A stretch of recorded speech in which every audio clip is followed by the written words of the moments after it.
একজন বেদুইন, একজন আরবি গ্রাম্য মানুষ। উমরের জমানা, কোন জমানা? উমরের জমানা। উমরের জমানা শুনলেই মনে একটা আনন্দ লাগে না? আনন্দ লাগে না? উমর নাম শুনলেই তো মনে একটা আনন্দ আসে। উমরের মতো মানুষ, উমর রাদিয়াল্লাহু তাআলা আনহুর জামানা সাইয়্যিদুনা উমর ইবনে আল খাত্তাব রাদিয়াল্লাহু তাআলা আনহু বলেন, আমি একদিন নবী আকরাম সাল্লাল্লাহু আলাইহি ওয়াসাল্লামের রওজার সামনে দাঁড়ানো, এমন সময় দেখি একজন বেদুইন, একজন আরবি, একজন গ্রাম্য মানুষ আল্লাহর নবীর কবরের পাশে এসে দোয়া করতেছে। সুবহানাল্লাহ। এই দোয়াটা বলবো, বুঝবেন ইনশাআল্লাহ। মনোযোগ দিয়ে দোয়াটা শিখিয়ে দেব আমি আপনাদেরকে। হযরত উমর ইবনে আল খাত্তাব বলেন, আমি দেখলাম এই আরবি, এই বেদুইন লোকটা দোয়া করছে। আমার মনে বড় আগ্রহ জাগলো, এই গ্রাম্য লোকটার দোয়া শোনার দরকার। অনেক গ্রাম্য মানুষ আছে, এদের দোয়া বড় সুন্দর হয়, আছে না নাই? এদের কথা বড় সুন্দর, এদের ভাষা বড় মজা লাগে। হযরত উমর বলেন, আমি তার কথাগুলো শুনলাম খুব মনোযোগ দিয়া।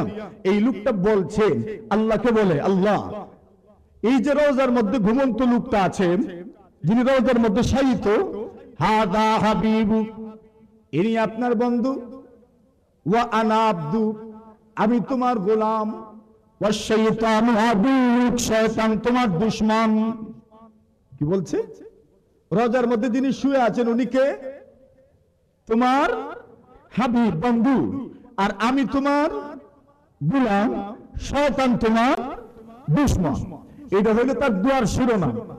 এইবার মতলবের কথা বলে বলে, আল্লাহ, আপনি যদি আমাকে মাফ করে দেন, এই মালিক, আমি আপনার কাছে মাফি চাই, আমি আপনার কাছে মাগফিরাত চাই। আপনি যদি আমাকে মাফ করে দেন, ইয়ারদা হাবিব, আপনার বন্ধু সন্তুষ্ট হবেন, আপনার বন্ধু খুশি হবেন। ওগো মালিক, শয়তানের মুখটা কালো হয়ে যাবে, আর আমি আপনার ছোট্ট একটা বান্দা পরকালে পার পেয়ে যাব।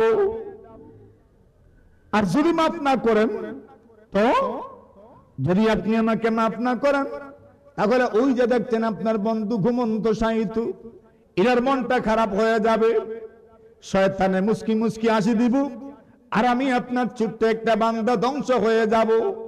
সুবহানাল্লাহ। কেমন লাগলো দোয়াটা?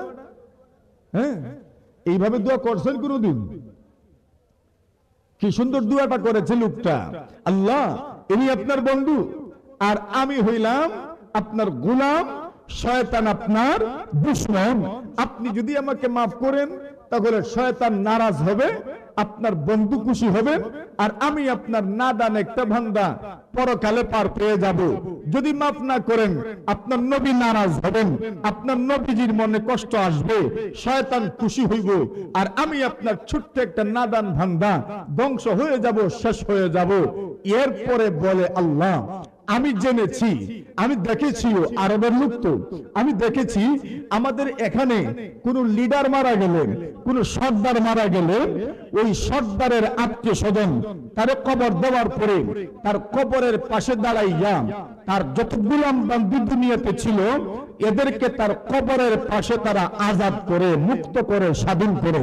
হে আল্লাহ, আমি দেখেছি আরবের মধ্যে কোন লিডার মারা গেলে, কোন সর্দার মারা গেলে, ওই সর্দারের কবরস্থ করার পরে তার কবরের পাশে দাঁড়াইয়া ওই সর্দারের অধীনস্থ সমস্ত গোলাম বান্দীদেরকে আজাদ করা হয়, মুক্ত করা হয়, স্বাধীন করা হয়। এখন আমি আপনার কাছে একটা প্রস্তাব রাখতাম চাই, এ রব্বুল আলামিন, আমি যার কবরের সামনে দাঁড়ানো, ইনি তো কোনো গোত্রের সর্দার না, ইনি তো কোনো অঞ্চলের সর্দার না, ইনি তো কোনো এলাকার সর্দার না, ইনি কোনো দেশের সর্দার না, হাজা সাইয়্যিদুল আলামিন, উনি তো হচ্ছেন পুরো দুনিয়ার সর্দার। কথা বলেন ঠিক না? এখন আরবের মানুষ যদি তাদের এলাকার কোন সর্দার মারা গেলে তার কবরের পাশে যদি তাদের গোলামদেরকে আজাদ করে, তার সম্মানার্থে তাদের গোলামদেরকে আজাদ করলো, তাদের বাদীদেরকে আজাদ করলো, তাহলে আমি তো হইলাম আপনার বান্দা, আর আমি এসেছি তার কবরের সামনে। ইনি হইলেন সাইয়্যিদুল আলামিন, দুনিয়ার সমস্ত মানুষের সর্দার, সমস্ত মখলুকের সর্দার। ইহকালে পরকালে যত মখলুক আসবে, যত মাখলুক আছে, জলে আছে, স্থলে আছে, সবার সর্দার হচ্ছেন মুহাম্মদুর রাসূলুল্লাহ। আপনি আল্লাহ হইয়া এই সারা দুনিয়ার সর্দারের কবরের সামনে আমার মতো ছোট্ট একটা গোলামকে কি আপনি মাফ করতে পারেন না? জুড়ে বলেন। লোকটা বলে আরবের মানুষ তাদের গোত্রীয় সর্দার, তাদের খানদানের সর্দারের কবরের পাশে যদি তাদের গোলাম বান্দীদেরকে তার সম্মানার্থে স্বাধীন করে দেয়, মুক্ত করে দেয়, আমি মুহাম্মদ রাসূলুল্লাহর কবরের পাশে দাঁড়াইয়া যদি মুক্তি না পাই, তাহলে মুহাম্মদ রাসূলুল্লাহর সম্মান রইল কই? আল্লাহর নবীর সাহাবী ওমর ইবনুল খাত্তাব বলেন, রে মুখে হাত দিয়া বলেন, বাপরে বাপ, ইজাত দোয়া আমার জীবনেও দেখছি না, এই লোকটার দোয়া বুঝি এত সুন্দর। ওমর ইবনুল খাত্তাব হাত উঠায় বলেন, পরওয়ারদিগার, এই আরবী, এই বেদুইন, এই গ্রাম্য লোকটা যেই শব্দে দোয়া করেছে, যেইভাবে দোয়া করেছে, আমি উমরও সেম এইভাবে আপনার কাছে দোয়া করলাম। জুড়ে বলেন, আমি উমরও সেম এইভাবে আপনার কাছে দোয়া করলাম, আল্লাহ তার দোয়া কবুল করো, আর সাথে সাথে এই শব্দে আমার দোয়াটাও কবুল করে নাও। কি বুঝলেন? যে অনেক এমন মানুষের কাছ থেকে শিকার মতো আছে